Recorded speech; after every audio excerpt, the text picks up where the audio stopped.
Okay, and we're off. And with me today is It's Mark Fahy from the London Stock Exchange. the London Stock Exchange. What's your official role then? Go on. I'm head of UK small and mid-cap companies there. So everything from kind of FTSE 250 through the main market and then all the way across our AIM market. Crikey, I didn't know you were that heavy a hitter. I don't know. It's really seen with me. I won't go that far. But we're here today to talk about the Elite programme. Indeed. So this. I know about it. I know companies on it, and they're absolutely loving it. Someone's just got on it, and it's made his day.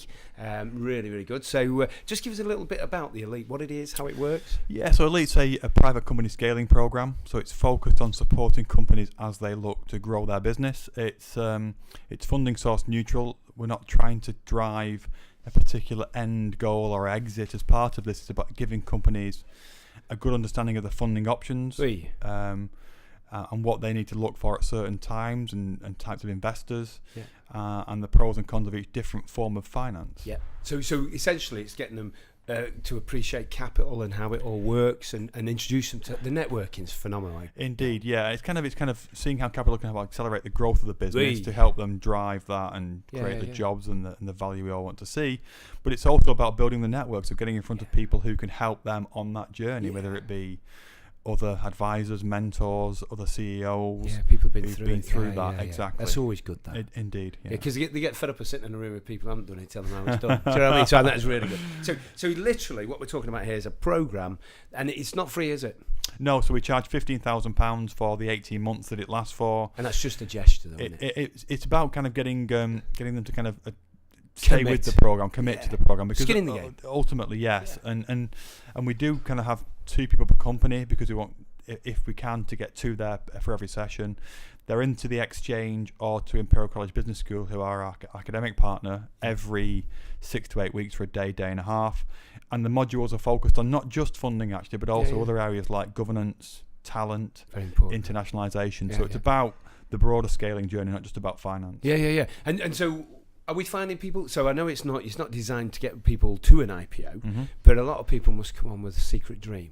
Yeah, it's an interesting point, actually. So we haven't had an IPO yet in the UK. We're hoping to have our first one before the year's out this year. Hey. So fingers crossed. So 80 companies on there at the moment.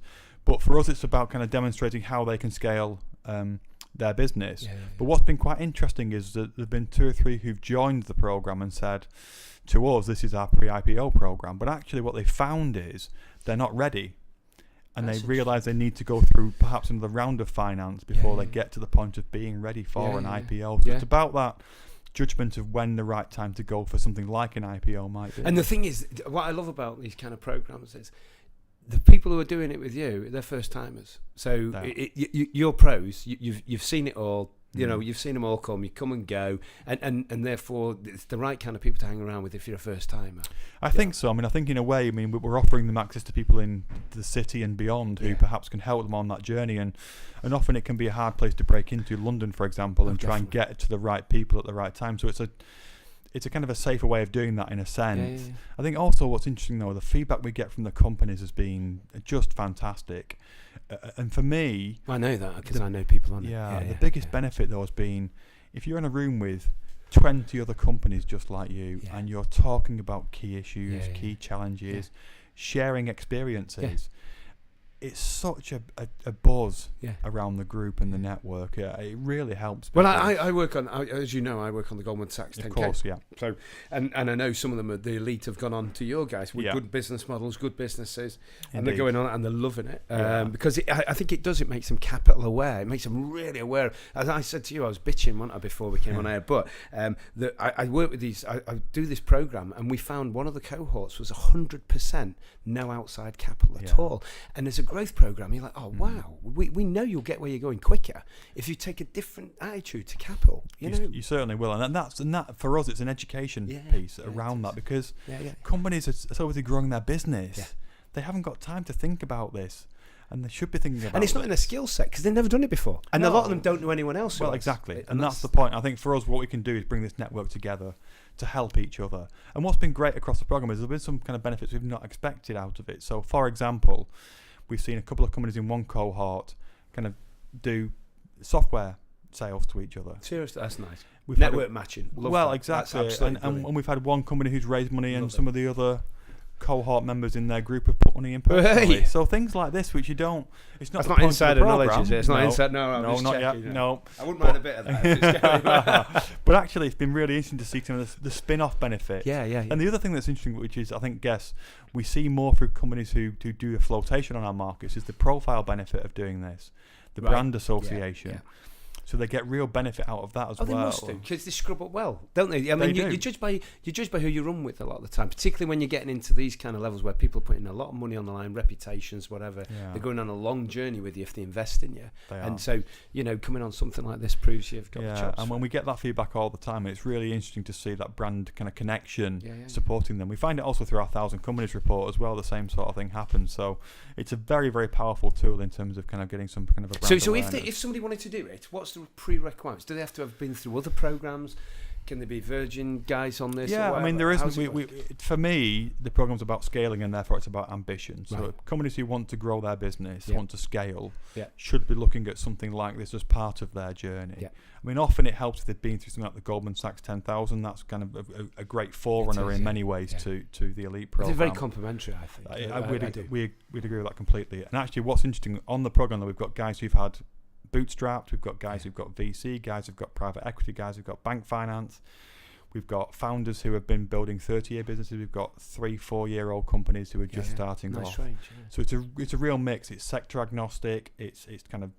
So that's nice to hear. So it isn't just techie whiz. You're trying to pick the next Facebook. Do you know what I mean? I mean, hopefully yes, but of course there's more than just tech in the world out there, and we need to find the balance of because interestingly we've seen companies from different sectors help each other more than those in the same sector. Right, And the other thing you've got to be careful of is if you get two that are too closely aligned or compete with each other, that doesn't really work in that kind of trusted environment you're building. No. Exactly. So you've got to kind of watch out for that as well. And so you're developing that same trust thing, because one of the big things I love about the Goldman Sachs thing is the way they go in these growth groups. And when I used to teach, you teach them on the first couple of weeks, you can hardly get them talking. By the end of it, you can't shut them up. Exactly. You try coming in, because they get together and they're just buzzing off each other. They do. And it's interesting, the feedback we get about that is kind of people kind of gravitate to certain people, but there's no doubt that some of the guys coming through that. So I had some feedback that one company would never have done M&A if they hadn't been through the program. It was something that they were fearful of. They thought they couldn't do it. It gives confidence, doesn't it? It does give a lot of confidence. And it gives them a phone book.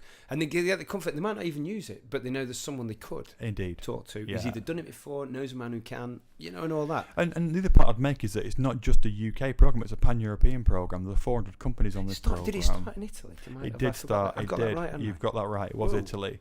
But we had our first pan-European dinner in the summer in the UK, and we're going to do more of that. And of course, now we've got graduates coming through, so we're now 3-4 years in Italy particularly, and you've got the alumni coming through, and they're giving back, supporting as well. So it's a great network. And what about sort of what? Because I know LSE, the German bourse, I know Brexit.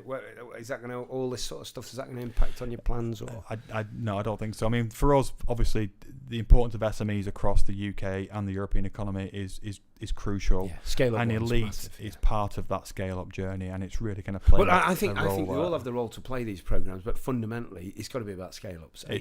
We've gone around encouraging people to start up, entrepreneurs, enterprise, this, that, and the other. And you just go, if you want jobs, if you want to move the dial, if you want innovation, it's the scale up guys who'll do it. Exactly right. But they have to, my problem is, I would say, as a finance guy, they don't understand capital, so they just hold themselves back.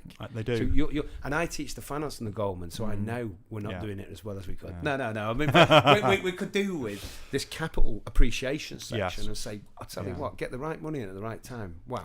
It's an accelerant. It can really help to scale businesses, and that's the point. And I think part of this is about that scale-up agenda. We need to make sure that companies recognise their potential to create go out and grab it. Good businesses, big businesses, to really support the wider economy, because that helps us all. Blue chips, the big companies, they're competing globally. They're not job creators in that sense. No. Look at all the surveys. Who creates the jobs? It's the SMEs. It is, absolutely. I'm glad you said that. I sit in rooms with people going, get out. They don't really believe me. I was doing a session yesterday. I said, it's guys like you that move the dial. It isn't the big guys. They shed jobs. They do.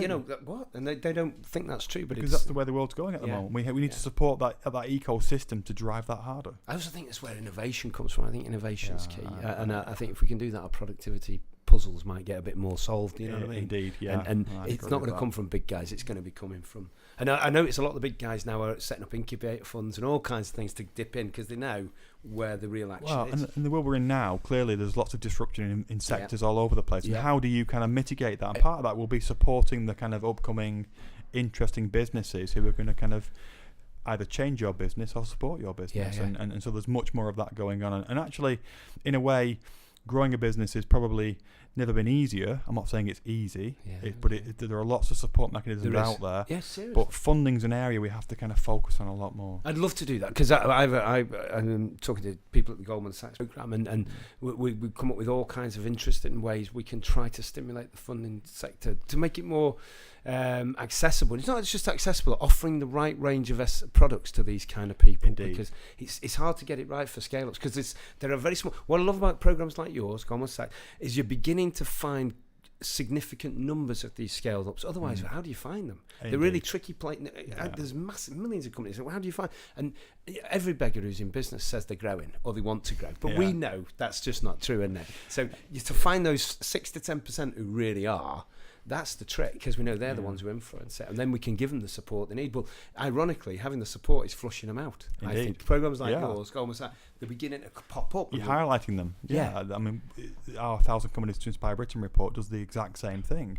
And what's that called? Say that again. So it's 1,000 Companies to Inspire Britain. Yeah. I know it. And every year we do a new edition, and it's highlighting the successful scale-up companies across the UK. So can I ask you something else as well? Because you've got political chops as well, haven't you guys? You can actually you can sit down with these people, can't you? You know what I mean? The important ones internally, not me. We'll talk football then. Yeah. But because what I'm keen is the FSB do a wonderful job, right? But they represent a certain type of company. Sure. The CBI do a wonderful job, but they represent a certain type. The IOD, I don't know, they represent weirdos. But no. But there's all these British Chamber, they all represent a certain type of company. But there isn't really a voice for scale-ups, and there never will be because they're not the type to join a union. Whereas guys like you, who get under the skin of the scale-ups and really work with them closely, you're the ones who could get the messages across. Well, we already have them in the Scale-Up Institutes out there, and Sherry Coutue's been doing lots and lots of work in this area with government support, actually, and with backing of government. And that's great to see, and we obviously support that extensively through our programmes, our publications, through our market aim, which is kind of aimed at growing companies as well. So for us, it's kind of crucial to what we do. Yeah. Day to day, it's really important for us and for the economy more broadly. So you're out there, you're working. It's not just you going through the motions of doing this stuff to hit a target for your CSR. Do you know what I mean? It's an exchange. Oh no, we are committed to this completely. I know you are financially as well. In time, I've known you doing it well, and I know companies coming through it love it. So, but it's just that you're the ones who can, land the blows for them if you like. Yeah, and we're lucky to have a fantastic brand we can take with us to use to support that, and obviously the benefit for us is ultimately we may see some IPOs out of this, and that's great. That's what we want to see. We want to create the next wave of kind of big businesses. Well, I think what will happen, this is I think one of the most pernicious things we have is entrepreneurs tax relief at 10%. I think encourages people to sell out too early. And I think programs like you might get them enthused, ambitious, appreciating capital and going, no, there is another way. Like, don't sell, work it. Let's see if we can't really get an international, multinational scaled business out of it. And your point, innovation is really important, because if you look at innovation across companies, that's a brilliant driver of growth and jobs. Yeah. But innovation in finance is changing all the time as well. I mean, you see the rise of crowdfunding, things like venture debt. We're seeing all these. The VC market in the UK has got some interesting structures coming through in the near term. So I think that the access and awareness of this is really important, because it's there, isn't it? Companies change. It's mixing them up exactly, together. Yeah, that's the role. Very much so. Yeah. So I go back. I jumped in on you again. So somebody wants to come on. What's the criteria? Give us the criteria. So we tend to have a criteria of 5 million revenue. Right. We have got situations where companies aren't quite there, but they're growing towards that. So we would consider that. And you like the models, don't you? The model's important, but also kind of scalability. So we're looking for guys who are looking to scale their businesses. So, and then beyond that, I mean, the application itself is a 4-page form. It's very straightforward. Yeah, I've seen it. What I'd always say is, reach out to us, have a conversation with us, no matter how early you are, because we do 2 cohorts a year, every November and April. So actually, if you're not ready this time, you could be next time.